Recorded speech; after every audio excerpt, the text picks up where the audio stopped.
Transmission lines, single stub matching, series on transmission line theory, lecture number 3.30. The presence of reflections over the line is harmful to its functioning. Reflections increases losses over the line, reducing the efficiency.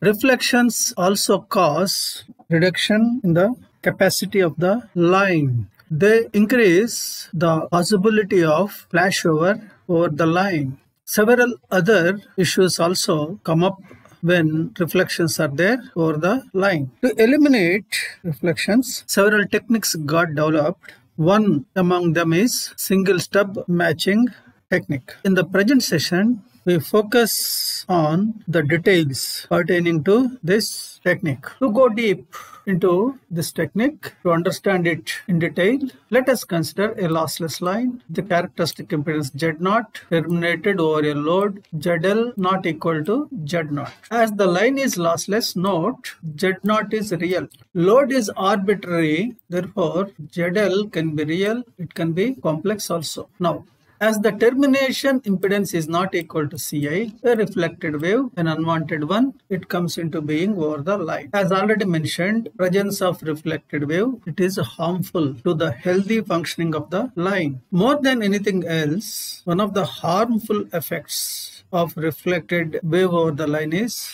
it reduces the lifetime of the line. It reduces the longevity of the line. So, it requires to eliminate reflected wave. Single stub matching technique is one such method devised to eliminate reflected wave over the line. In this method, a short-circuited stub of length Ls is connected to the line at a distance of ds from the load side end. Here add connected. The location and the length of the stub to be placed over the line for matching purpose, they can be calculated analytically. We are going to see the values of Ls, ds. They depend upon load impedance relative to characteristic impedance. Here is shown the implementation of single stub matching. A short circuited, see this is the line, main line, this is generator side, this is the load side. Load is ZL, different from Z0.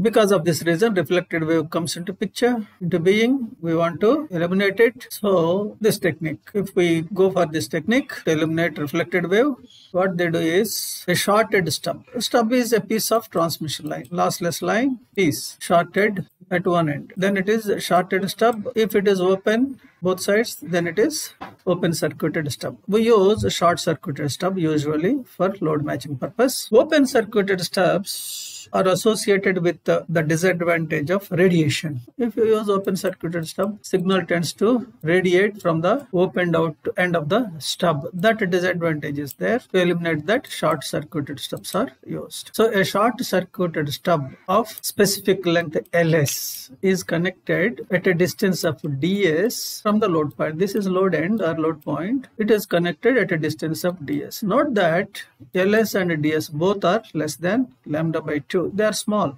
Main line may be 50, 60 or 100 wavelengths, whereas the distance of the stub from the load, length of the stub, both are less than lambda by 2. Now, after stub connection is made over the line from source end to the point where stub is connected, over this line, you can find only forward wave, traveling wave. Whereas from stub to load point, you can notice reflected wave is present. Now, traveling wave is there, reflected wave is there, therefore, standing wave pattern exists in between stub point, stub connection point and load. Not only that, over stub also, there exists standing wave, reflected wave. So, after implementing, the point to be noted is, after implementing this technique, entire line, it doesn't become free of reflected wave, but major portion of the line becomes free. A small portion exists where there exists reflected wave or standing wave. Now, what is the central idea behind this technique? Surrounding V minimum. Consider standing wave pattern or a lossless line. It appears like this. Minimum points, maximum points exist. Surrounding V minima, there exists two such points where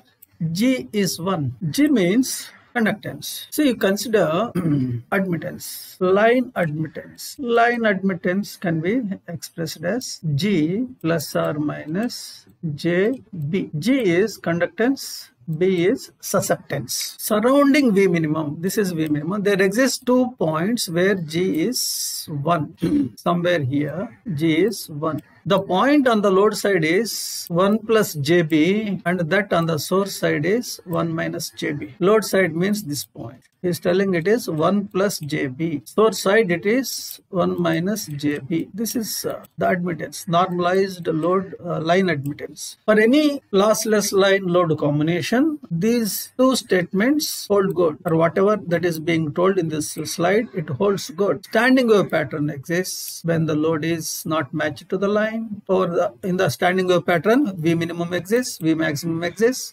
Surrounding V minimum, there exists 2 points in the pattern where line admittance is 1 plus JB and 1 minus JB. 1 plus JB point exists on the load side. Here it is 1 plus JB. On the source side, the point exists 1 minus JB. Both these points, 1 plus or minus JB, are within a distance of lambda by 2 from the load. For matching, a load is connected to the point nearest to the load, ds, selecting its length ls such that its susceptance is equal to but opposite in sign to that of the line at that point. See, let us suppose this is the point where which is near to the load. Let us suppose load is here. This is load. So 1 plus JB point is nearest to the load. So we have to connect the stub at this point. Line admittance is 1 plus JB. So what they do is, in this technique, what is done is, a stub is taken whose susceptance is minus JB or minus B. When it is connected, already certain admittance is there, it is 1 plus JB. Now we have connected another admittance which is minus JB parallel to it. So addition takes place, resulting in admittance equal to 1. That is the point. After stub connection, the line susceptance is nullified at that point. Normalized line admittance becomes 1, denoting that line is matched. Normalized line admittance 1 means line is matched. Reflection is eliminated. All that we have discussed so far is illustrated. Normalized line admittance nature around a voltage minimum. Here is shown at minimum conductance is more than 1, at maximum conductance is less than 1. In between minimum and maximum, on source side B, susceptance is less than 0, load side it is more than 0. If you focus on a voltage minimum, on source side you can notice as B is less than 1, and here G is more than 1, here G is less than 1. So as you move from minimum to maximum, you encounter a point where it becomes 1. Okay, so let us suppose this is the point where it is 1 and B is less than 0. Therefore, this point, the admittance at this point, it must be 1 minus JB.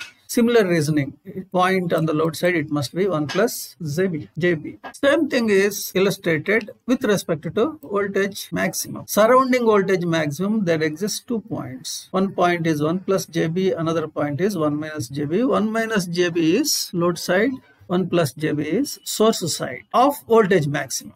Now, how to find out the distance? We have seen we connect to one of the points which are nearest to the load. If your load is here and if this is 1 plus JB, stub is connected here. What is the distance? ds. This distance can be found from this formula. ds is lambda by 2 pi tan inverse ZL, load impedance by Z0, characteristic impedance of the line. The length of the stub to be connected, it is computed using this formula. Lambda by 2 pi n pi tan inverse Z0, Z0s, ZL, Z0, ZL, Z0. This is the formula. Here, when ZL is more than Z0, n assumes 0 value, and for ZL less than Z0, n is 1.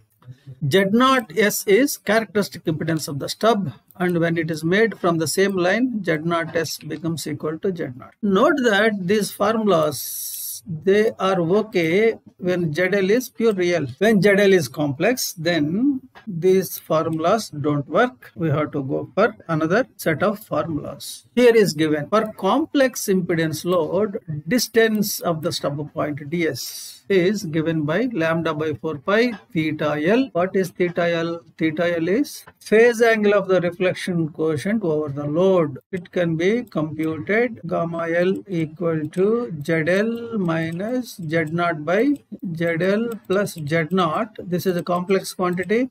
It will have a certain phase angle. That phase angle is your theta L. Normally ZL is given, available. Z0 is also given from that reflection quotient obtained. So theta L minus R plus pi by 2 minus R plus tan inverse B by 2. B is given here. B one has to find from magnitude of the reflection quotient. So in all these calculations, we can see reflection quotient is the starting point. First, we have to calculate reflection quotient from load impedance and characteristic impedance of the line, magnitude, phase angle. Using these two, remaining calculations are done. So B can be found like this. It is in fact susceptance of the line where stub is connected, or susceptance of the stub which is connected to the line, minus 2n pi.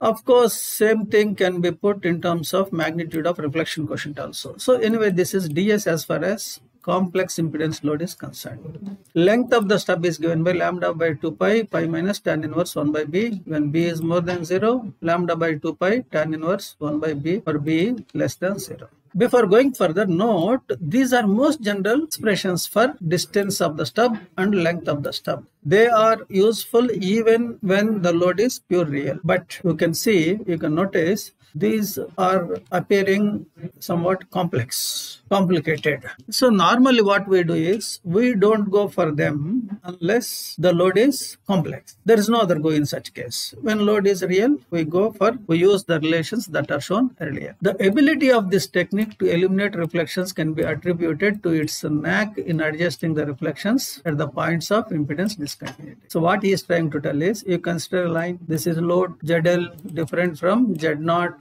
Now when you connect source, a wave starts traveling towards the load. This is forward wave. Up to now, the wave sees impedance Z0, but at the load point, it sees different impedance ZL.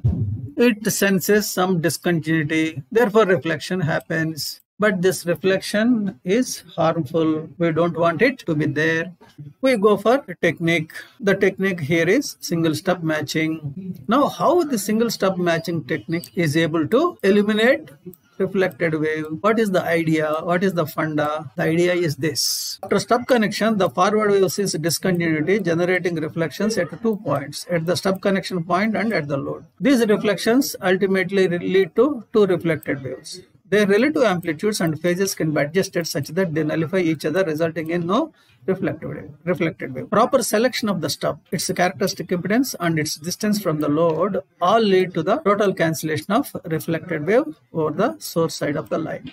See, this helps in understanding analytically or conceptually how this technique is able to eliminate reflection over a major portion of the line. Reflected wave exists, certain shortcomings are there associated with this technique. What are they? Reflected wave exists over the line in between point of stub connection and load, incurring reflection losses. Reflections also exist over the stub, so they causes certain losses. The chief drawback is its narrow bandwidth, as given length and location of stub provide matching only at one frequency. So narrow bandedness is its chief drawback. With the change in frequency, the length and location of stub changes, and out of these two, it is the change of location of stub that is more troublesome.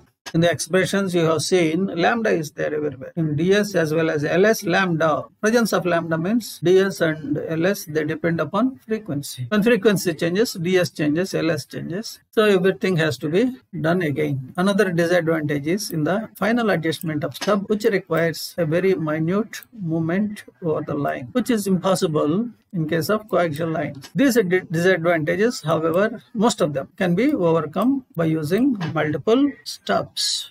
So this is what I want to share as far as single stub matching is concerned. Enough for now.